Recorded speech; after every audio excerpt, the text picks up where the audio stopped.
अस्सलाम वालेकुम वरहमतुल्लाहि वबरकातुहू।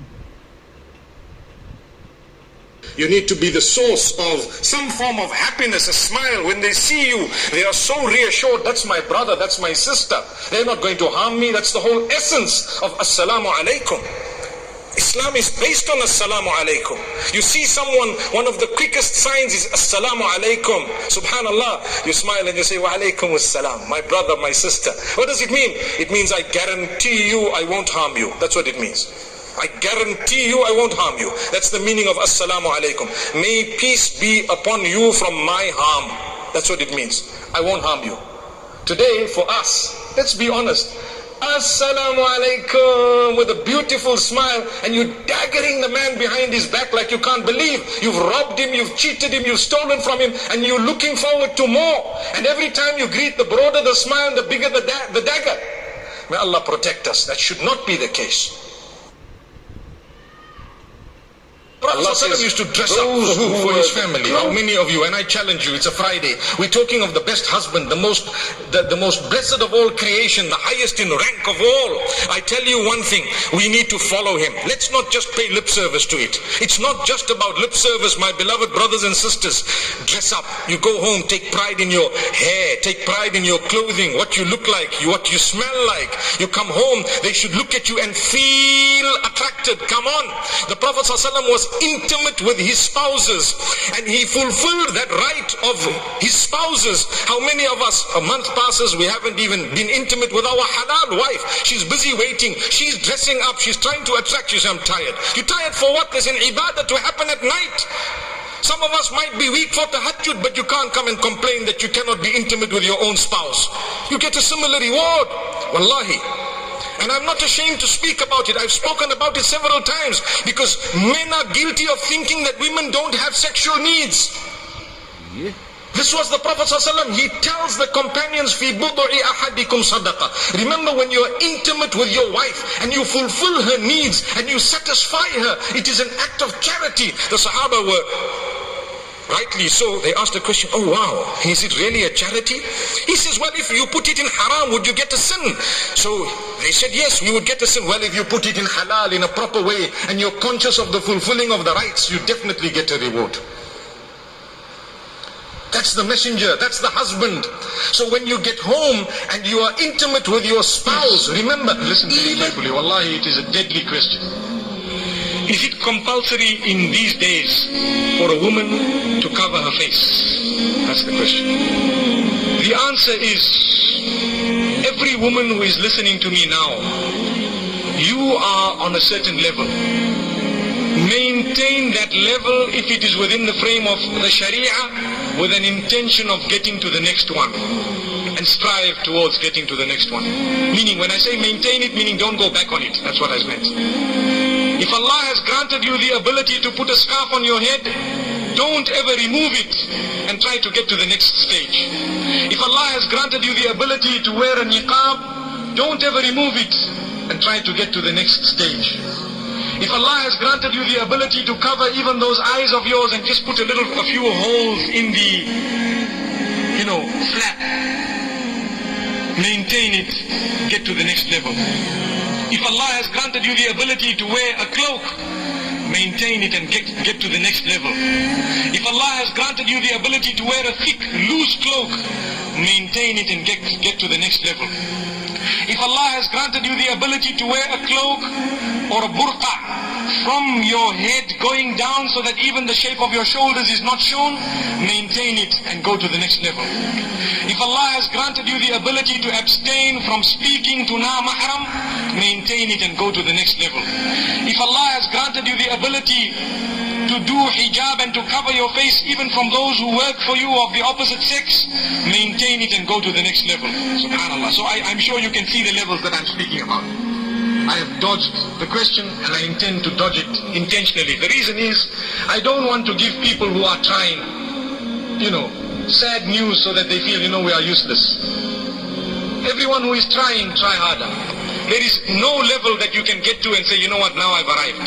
Subhanallah. Wallahi, I tell you something, even to do hijab from your own gardeners and maids, it's a requirement of the Sharia. Did we know it? That's a level. Have you got to it? If you haven't, here it is. Aim for it. Get there. Allahu Akbar. I know of a woman, subhanAllah, new Muslimah. She accepted Islam a few years ago. She has a swimming pool in her house. Wallahi, she will pack away everybody before she goes and swim. Everyone is gone. रहमत खुदाए पाक खिलाती है बेटियां, किस्मत से जिनके घर में भी आती है बेटियां, रहमत खुदाए पाक खिलाती है बेटियां। बेटों से तुम न समझो इन्हें दोस्तों कभी, बेटों से तुम न समझो इन्हें दोस्तों कभी, सोए हुए नसीब जगाती है बेटियां, किस्मत से जिनके घर में भी आती है बेटियां, रहमत खुदाए पाक खिलाती है बेटियां। माँ बाप की सदाओं पे लबैक बोल के, माँ बाप की सदाओं पे लबैक बोल के, बेटों से पहले दौड़ के आती है बेटियां, किस्मत से जिनके घर में भी आती है बेटियां, रहमत खुदाए पाक खिलाती है बेटियां। एक अजनबी के घर को बसाने के वास्ते,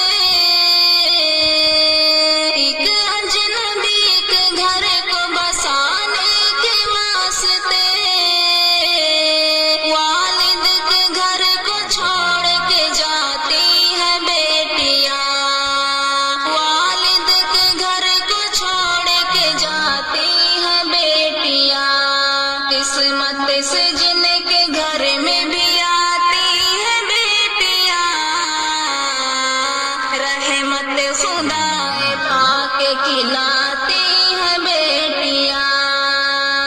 ऐ लोगों अब तो छोड़ दो तुम मांगना जहेज, ऐ लोगों अब तो छोड़ दो तुम मांगना जहेज, फांसी गले में अपने लगाती है बेटियां, किस्मत से जिनके घर में भी आती है बेटियां,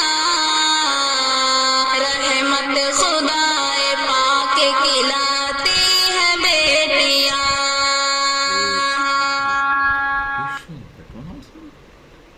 के घर को बसाने के वास्ते, वालिद के घर को छोड़ के जाती है बेटियां, किस्मत से जिनके घर में भी आती है बेटियां, रहमत खुदाए पाक खिलाती है बेटियां। ऐ लोगों को छोड़ Please be assured hundreds of times a day that you adore them, you love them, they mean everything to you, and to you they are the most beautiful human being, and try and be that for them. Remember this, because many people take it for granted. You're married, there is a honeymoon for a little while, and once the moon is out of sight, what happens? The honey disappears. Where does she go? Only Allah knows. The problem is you have been ignoring her. You haven't been talking to her. You don't look at her. You come back from work, you're on your phone, you turn on the telly, you're busy here, you're tired, you read a few things, you're with your friends, come back at 12. Who are you to do that to her? You're supposed to be a spouse. So fulfill the rights of one another, because if you don't, my brothers and sisters, the very fabric of society shall be crumbling. Because a home is broken, one broken, two broken, so many homes are broken because we don't realize the responsibility is great. You are married. Come on, that's it. It's over. Now you concentrate on what you have. Your children need you. They need to grow up. They need you to be a figure there for their mother or father. Remember this, my beloved brothers and sisters. So if you're married, go out of your way to make your spouse feel special. Not just tonight, but every night. And not just in Ramadan or Eid. No, every day. Go out of your way to make your spouse feel special. It is an act of worship to ensure that your spouse feels that you are very closely connected to her or to him. May Allah subhanahu wa ta'ala grant us ease. Let's move on. In the home, it is important for us to liven it up. The children will learn the house is filled with blessings of Allah subhanahu wa ta'ala, and Allah subhanahu wa ta'ala's mercy descends in the home. Allah makes mention in Surah An-Nur, verse number 36, of the men who actually praise Allah in their homes. في بيوت أذن الله أن ترفع ويذكر فيها اسمه يسبح له فيها بالغدو والآصال رجال. Allah speaks about the homes and how there are men who praise Allah morning and evening. In the houses they praise Allah. Who are those men? رجال لا تلهيهم تجارة ولا بيع عن ذكر الله وإقام الصلاة وإيتاء الزكاة يخافون يوما تتقلب فيه القلوب والأبصار. They are the men whom their businesses and their buying and selling does not distract them from the remembrance of Allah subhanahu wa ta'ala. They fulfill their salah, they read their Quran, they engage in the dhikr of Allah subhanahu wa ta'ala, they liven their houses with the remembrance of Allah subhanahu wa ta'ala. They are never distracted by business dealings or by buying and selling, not at all.